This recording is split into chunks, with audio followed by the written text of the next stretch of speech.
Packers on the team. With my special guest, Russ Angstead, Al Gilkey. Thank you very much, gentlemen. My sponsors, Coca-Cola, Breath and Dab, and Audio Plus. Gentlemen, we'll look at the tote board here first. Time of possession, pretty close, 31 minutes to 29. First downs also pretty close, 22 to 20 in our favor. Total yards, we got a little bit of difference, 390 to 300. Chewy's back, very, very, very important. He caught 5 receptions for 57 yards. A good ground game, I think that's what we're going to need to help Brett Favre through this. Ground game is very important for any NFL team. Michaels and Tyrone Williams, they need some work. They're going to be fine. They need a little bit of work and time. They'll be very good over their positions. Boogie William Henderson's a very important key. He caught a touchdown pass, and he's very good, but he's mainly a blocker. We're back on track. We're 2-1. On the other side, we had some ex-Packers playing under Charles Jordan, Terrell Buckley, George Teague, and Corey Harris, and they did okay. A couple of them did okay. Marino, he sure pouts a lot on the sidelines. He's moaning about his players not doing their job and stuff. Good hair day. What's that mean? Good hair day. Jimmy Johnson. Jimmy Johnson had a good hair day. And we finally beat them. We had, I think it was 0-7 or 0-8 against the Miami Dolphins in our career as Packer fans, and we finally got that so-called monkey off our back. Gentlemen, welcome to the show. Anybody want to say something first and get her going? I think exciting win. I think one thing that we see on Sunday was Packers got to play 60 minutes of football to win. And it was a hard game. They did get ahead and ease back a little bit. Maybe a little more conservative than they should have been. I think they could have done maybe better than what they had done. Yeah. Anything else? Well, I think Levens is a big key here. He had 120 yards rushing. I mean, that's really going to open everything up for us. Because with that good running game, it's going to really open up the pass game for us, and it's really going to come a long way. You brought up a point about. I think I realized the first 3 games of the season that the Green Bay Packers have 17 games or 16 games to go to win the Super Bowl in San Diego. But Russ and Al, we have to work. We have to play hard, 60 minutes worth. Pay attention to our coaches holding our ball and do the basic things what we did last year. And we're going to go to San Diego. We have the talent, the depth, coaching, the fans, and the players, and everything else to do it. But we have to play by play and game by game, and keep the mistakes down to a minimum and hold on to the ball and such. And we'll be fine. We'll be in San Diego. I think there was a few more penalties than what I'd like to see. That they're not a penalty-known game, no. And I think they had a lot more penalties than what I'd like to see. And another thing, the offensive line was collapsing right around Favre. They were getting to Favre a lot, more than I thought they should. If you notice, the Dolphins, they had that little circle around the quarterback, and he was safe quite often. We got to. He got such a quick release. Right. But we had patchwork with our offensive line with Wilkerson and Jeff Dallenbach. One in center, one on the right tackle. They're helping with Earl Dotson and Frankie Winters also, and Michael Dorian. So basically, our best center at that day was probably Aaron Taylor, our left guard. He was probably our most consistent, best lineman of the day on the field, because we do have some patchwork, some youth there, and some experience and stuff like that. But that's going to be, like you said, beginning of the show, Al, the running game is going to be one of the most important things that we can do as a team up in Lambeau Field. That's right. To take the pressure off of Brett Favre, and he has been on his bottom side a lot this year so far. Yeah. And that comes with the offensive line inexperience and not picking up blitzes, and it also comes from not using a double tight end with Chewy out for a while. That double tight end formation, extra blocking on his backside and stuff, so it helps out too. And Chewy did a very good job. Yeah, I was really glad to see him back so quick. I mean, I really didn't expect him back so quick, but it was nice that he did come back. Well, we need him very bad. Very bad. We talked about the good ground game, Dorsey Levens. I like Dorsey Levens. You think that we're going to basically, we got Darkins and Travis Jervey and these other guys. We really haven't seen much of the so-called backup running backs guys. Is there going to be a place for that, or are they going to be coming into the system? You're going to have to use all your players to get through this 16-game schedule that we have upon us for the playoffs. Right. And That's right. we're going to have to, maybe, Coach is going to have to use some of these other guys, step in a little bit more and play more often than he really expects them to. Dorsey Levens is the main key now because Edgar Bennett went out, but some other guys are going to have to step up too. That's right. Right, yeah, them guys sitting on the bench are going to get rusty, and the regular starters are going to wear out. They're going to get tired. Right. Physically tired throughout the season. Another thing I'd like to see is Ross Verba a little more. Little Ross Verba. I'm getting a little skeptical. Is this another Tony Mandrich thing? They paid a lot of money for him. I know they well, he's a football. John Michaels was talking about, Allen. Yeah. And we haven't had a lot of success with first pick linemen. Well, Aaron Taylor and and stuff like that, but you know, Tony Mandarich. I think John Michaels, I'm not going to cast him aside and build ship on him. I think he's going to be a good guy, very good ball player for us. And he's only started a few games.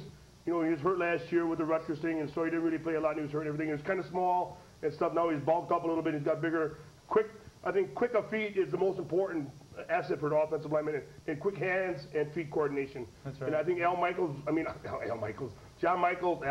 he's an announcer on Monday Night Football. He's not a very good Packer fan, but anyway, but John Michaels has to do a little bit better job. And I think he will with time, experience, and helping from the coaching staff. Yeah. I like Burbot a little bit. We see him. I really liked his performance, and he's consistent. He don't give up till the play's over. Well, he's on. bulldogish. Yeah, really. I would like to see him play a little more. In that lineman, yes. Yeah.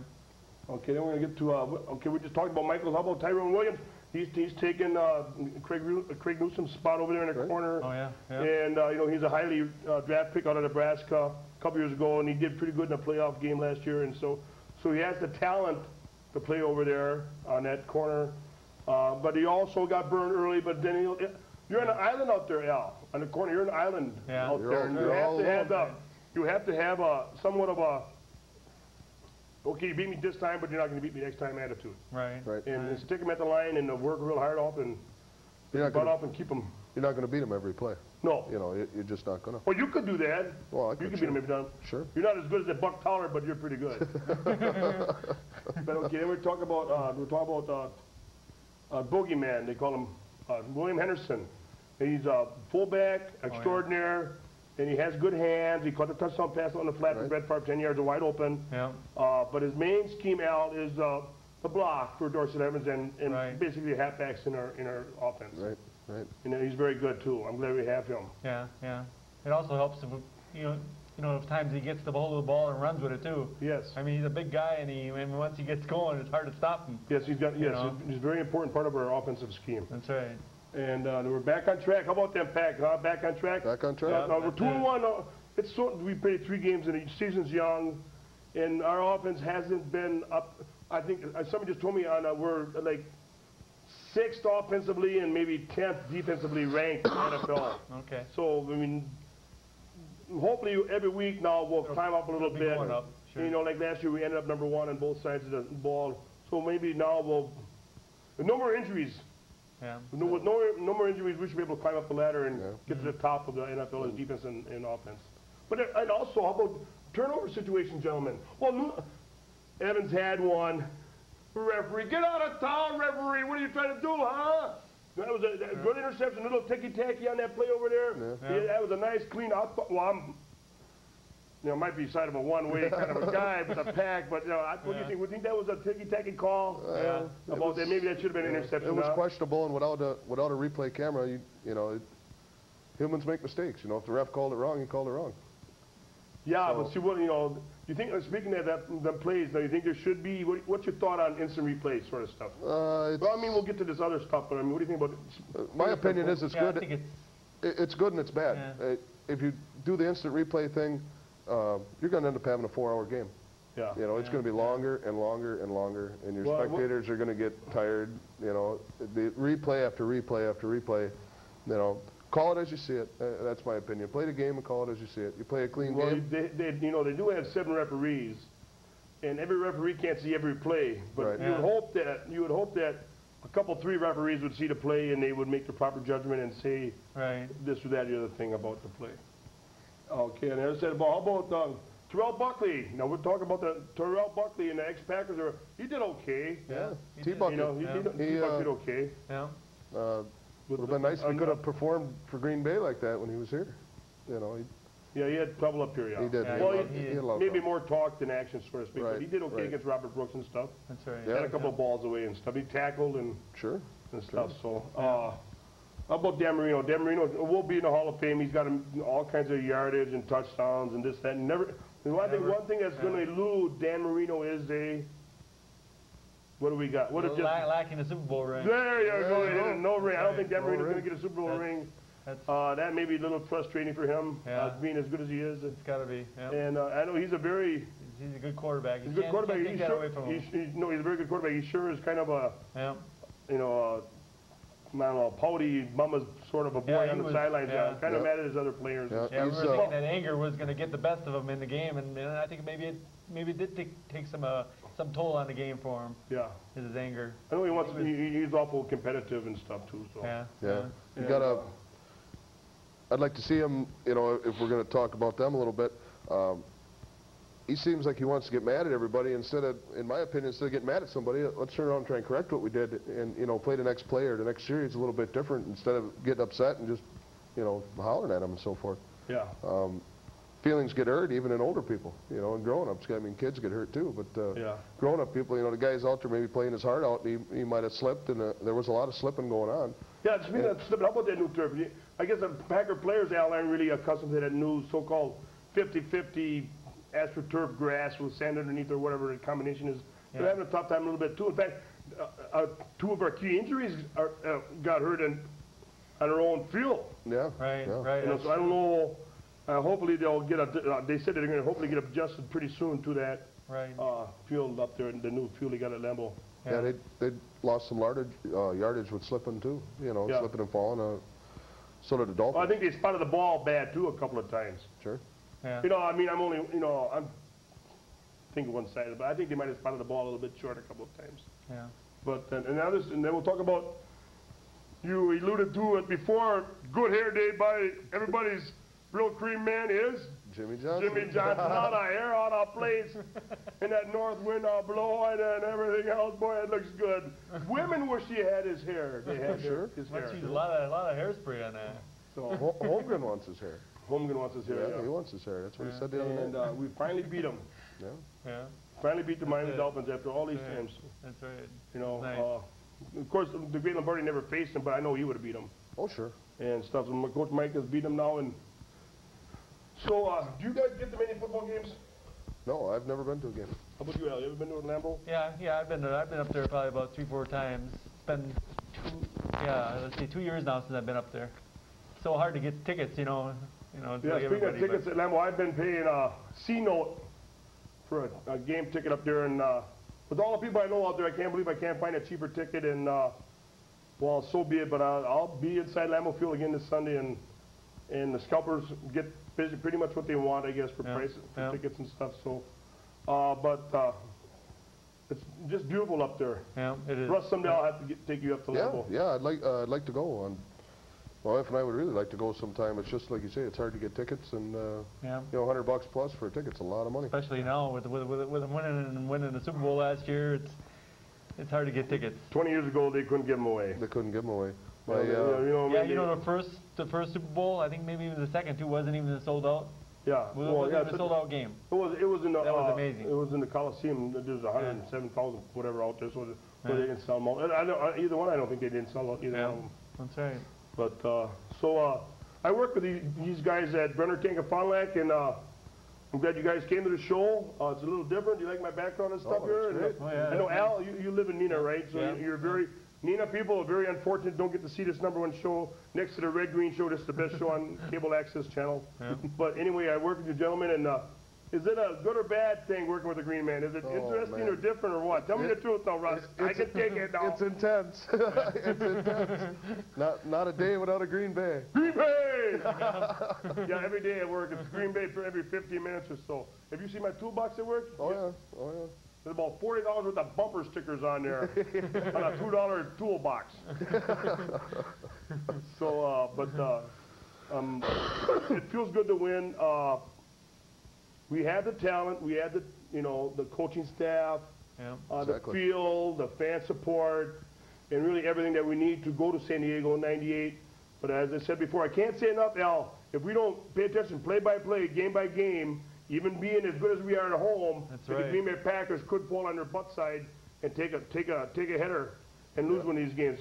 Yeah, that's I mean, why. did you notice that everybody's really somewhat a little bit more aggressive and more Right. Right. Right. more Oh yeah. spunk to them, trying to beat us? We're the team to beat, and that's why every game is going to be so hard. Is because we're going to have to really buckle down and really. We have to play smart. Really play our best. Play our best. We have to play smart, play our Yeah. best, and pay attention to That's what we're right. doing to the coaching staff. But we do not need any more injuries. We've had our Oh, share, definitely not. and hopefully now we'll get back on track like we are now. And Right. and stay healthy, Yeah. wealthy and wise, so to speak. And it's fun being a Packer fan, isn't it? We got some Cow Pie fans at work. They never smile. Yeah. They never smile at the Texas fans. No, they're worried. They're wondering who's going to get locked up next. Yeah. Yeah, they were lucky they won Monday night. Yeah, I guess that so. was quite a game. Yeah, it was. What else you want to talk about? Anything else? Gentlemen, you want to talk about? I'm glad Chewy's back. Ground game was very good, very important that we do run the ball well with Michaels and Tyrone Williams on the defensive side of the ball. William Henderson and total yard. I think we dominated pretty much. The red zone thing. How about as it says in my outfit, from the red zone into the end zone. Of course, it's 20 yards in. The Packers haven't been all that efficient in the red zone this year. No. They've been having trouble. What's the key, do you think, to the Packer offense getting into the end zone? I think the key is probably giving Farr good protection. I mean, that offensive line's got to step up a note and really play their best. I know it's easy for me to say that sitting here, but they really got to buckle down and really got to keep them away from Farr and give them just a little bit more time. Right. I think that'd be a key word. I noticed that Mr. Brett Favre hasn't really done a lot of rolling out. Right. Yeah. I don't know if that's part of the game package that Coach Holmgren puts into it for the day. Right. Or I know he can do it on what do you call it, spontaneous. Sometimes he has to run right, run left, and do all kind of hurricane kind of stuff. But something, last year they had basically some plays for Brett Favre to roll out. Right. And stuff. But it seems like he's not doing much. He's trying to keep him in the pocket. But maybe they're going to have to do some other stuff to help him out a little bit, to get him away from their pass rush. Right. Game on Sunday, I think Holmgren may have been a little bit too conservative. They're 4th and 6 inches, and they go for it. And they go 9 yards and 2 feet, and he puts it up for a field goal.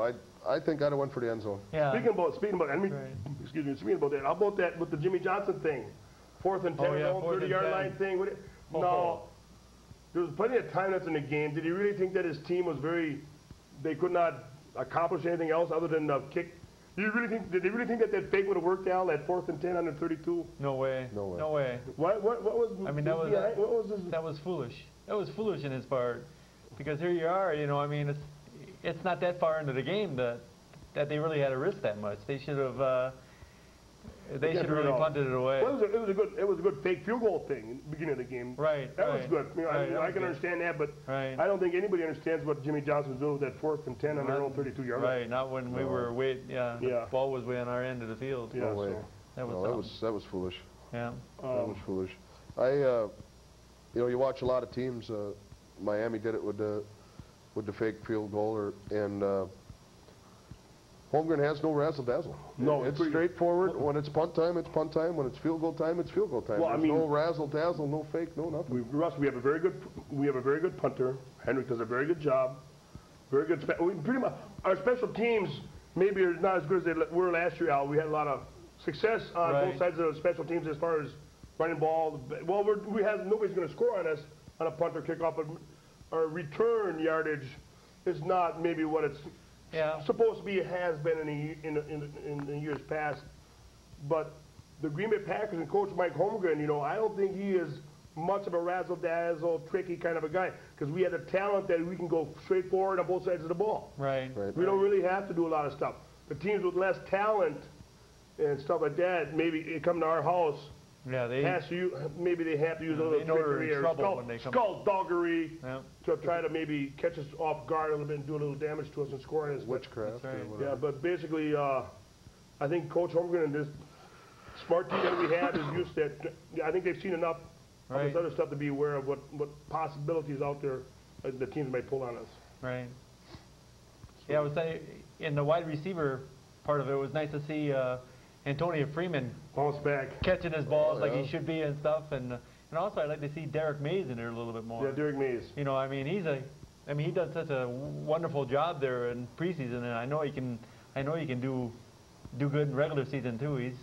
He can be a key player. We do have a lot of talent on there. We do. Yeah, we should maybe play good wide receivers. Maybe they don't play. I agree with you. They don't play Derek Mays enough and stuff. And he wants to play. He wants to play. I'm sure he's just itching to play. Yeah, itching to play right there, just waiting to get out of the gates. What about little Gilbert back this Sunday or not? Gilbert, little Gilbert, yeah. Little Gilbert. Yeah, we had this. Yeah, thanks, Russ, for bringing up little injuries. Gilbert Brown had a little bruised hip or something. That is a hip. For a thigh injury down there. I mean, a thigh, I should say, that is a thigh. How can you have a little... You know, it took him 2 hours just to find the bone under there. How can you have a little bruise on something like I'll that? get a little bruise on Gabe Wilkins. I mean, Gilbert Brown, he's a big man. And then Leroy Butler, a little bicep, I think it is, on his arm. And I guess they're basically day by day. They did take him out of the game. Well, Leroy came back a little bit. For a little while, and then he came back. But Gilbert Brown stayed out, but Leroy came back a little bit. So not serious things, but they're probably nagging things. And the players up today these Packer players want to play, and they will play with a couple of nagging injuries. Right. And we have to keep them have them in the ball game. It's been news-wise, it's been real quiet on both of them. They're definitely questionable for Sunday. Yeah. They haven't given a definite one way or the other. I like to see Gilbert, the gravedigger. He's another fun guy. Darius Holland did pretty good. Yeah. And how about Gabe Wilkins over there, the Sean Jones replacement? Oh, yeah. He's doing pretty good, isn't he? He did good. I think he'll get into the flow and working with Santana Dotson and Gravedigger and Reggie. Yeah. That defensive front four. Maybe, I don't know, they don't blitz a lot. Yeah. I think maybe Fritz should mix it up a little bit more. Yeah, it's kind of. What do you think about that? Nice to see a few more blitzes in there. I think that would really, That would possibly create some more turnovers. Speaking of turnovers, we really haven't had very many turnovers. Whether it's apple, strawberry, or lemon turnover, we haven't had very many of them. Yeah. And, Persians, none of that stuff. So we need some. But Fritz is basically he don't mix up a lot either. He's basically front seven and go here, go forward, and he does a little bit of a trick once in a while. But but that's timing stuff. Yep. Catch them off guard and then you go for it. And but we have to turn the ball over a little bit more. It's still early in the year, but I think they got to look at the week by week, like you were saying. Yeah. The fans have put the pressure on for a repeat and 32-2 and so forth. I think they got to concentrate on the week by week. Concentrate on what's coming up week by week. You take care of your week by week, you're going to be at 32. Yeah. You'll be there. Yeah. You'll be there, but you got to take care of your week by week. Take care of your own house. Exactly. You'll be fine. We got about what, 4 minutes? 5 minutes. Okay. You want to say hi to anybody out there? Then we'll talk a little bit. We'll say hi to people and we'll predict the score a little bit. I haven't been very good at my score, my prediction at all. Maybe I'm gonna pick a tighter one. Maybe I'll be close on my tighter ones in the wide open. Because maybe the NFL season for the Green Bay Packers, Al and Russ, will be a ugly win categories. Right. Could be. Tough, inch by inch, yard by yard. Yeah. 60 minutes of football. 60 minutes of butt gusting and everything, just smash mouth drooling football. Right. Yeah. And Coach Lombardi never had. He had tough times too, repeating. Yeah. And they were after him, and they came after him hell bent for leather. And he was smart enough, and he stayed healthy enough, and they executed well enough to get to where they got. So that's what the Green Bay Packers are going to have to do in this 97 campaign, is to bust their tails off and work every second of that game to win. That's right. Everybody's coming after him hell bent for leather. That's right. They're the team to beat because they're the world champs. Yes. And they will be again, I believe. Yes, they will be. Yeah. Okay, now we'll say hi to. Oh, I'd like to say hi to my son in Marshfield, Junction City, actually. He lives up there with his mom, and he's a big Packer fan. He's one of Green's little buddies. Don't he gets a G in his head once in a while. He got a G cut in the back of his head, and Green kissed him for it, and that was very traumatic. He still has nightmares. And also my girls at home, my wife and Elizabeth and Laura. Little Laura says, "Go Pack." She's a year and a half old. Go Pack. And I got a friend over the border. He's got an Illinoisian. He's in the Chicagoland area, and Freddie, you're 0-3, buddy. You got my sympathy. Okay, now 1 second, we'll get on the Bears now. They're 0-3, Al. Yeah. Now, if they don't straighten up maybe quickly, I think maybe Dave Wannstedt might be going on the outside. Right. Or really, if they're 0-8 or 0-6, maybe they might as well stay. We think they'd stay through them through the year. What do you think is going to go on with the Bears? Just a second here. Do you think they're going to, I don't know when they're going to win again. Right. But, you think Wannstedt might be out if he doesn't do well down there? I think they're going to keep him throughout the year. They got a lot of injuries down there now. They lost. Yeah, they got a lot of injuries. For the year with plus they're rebuilding right now too. They're rebuilding, and it's going to take them a little bit. But I don't think they're going to get rid of Dave Wannstedt real quick. No, okay, no. You say hi to. I know you're in living Neenah, so a lot of people.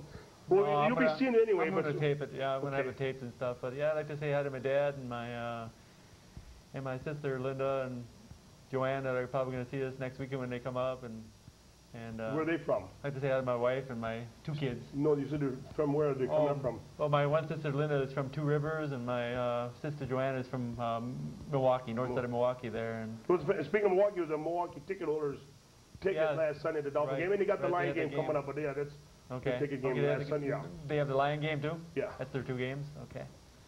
Yep, so I'd like to say hi to them and my wife and my 2 kids, Katie and Jenny, and you'll be seeing this. So, myself personally, I'd like to thank you gentlemen for coming on the show. I hope you enjoyed it. I know it went fast. I just want to say hi to my wife and my daughter and my son-in-law and everybody at the Ratch and Debs and everybody at Audio Plus and Coca-Cola Bottling and all my people at the establishments that I do tend to spend a little time there. I say hi to all them guys. And Bounce, you stay with them Bears. And we're going to pick a score for this game coming up. Okay. Minnesota, this is the first of 4 divisional games coming up for the Green Bay Packers. Now, let's go out. We go out and establish the division. We can go out, gentlemen, and establish the Central Division of the NFC the next 4 games. We will be 6-1 and 5-0 in our division. So that's not bad. Yeah, so what do you think? Okay, let's start off this 4-game stretch, gentlemen, with a big win over the Vikings coming in Lambeau Field at noon Sunday. What do you think? What's the score going to be? Oh, I think the score is going to be, I'm going to have to say, I think the Packers are going to be hot because they've been working on their offense and stuff. So I'm saying 28-10, Packers. Okay, Mr. Russ. I agree with the 28. I don't think they're going to blow them out of the water. I think 28-20. Packers are going to take them, but 28-20. It's going to be a close. You got 8 in the pool, don't you? Not yet. No. I'm saying tomorrow. I'm saying 28-10 Green Bay. Maybe I got brought back to earth the last 3 weeks, Al. Yeah. Saying maybe the Packers won't blow out anybody 39-10 or 42-13 or not. Yeah. We have a fight in our hands and stuff. So yeah, let's start concentrating on our Central Division wins. And we're speaking of Central Division, how about them Tampa Bay Buccaneers? 3-0. Dungy down there and Trent Dilford and Warwick Dunn and a pretty good defense, Warren Sapp down there doing the 3-0. They're only undefeated team in the NFC. It won't be long. They're playing Miami this week. Go Miami. Just playing Tampa Bay this week. Okay. So anyway, but the Bears, I can't remember who they play and whatever. Doesn't matter. Doesn't and whatever. So I guess we got a wrap. So Packers. Thank you, gentlemen, and we'll see you Packer fans. Go. Go Pack, go.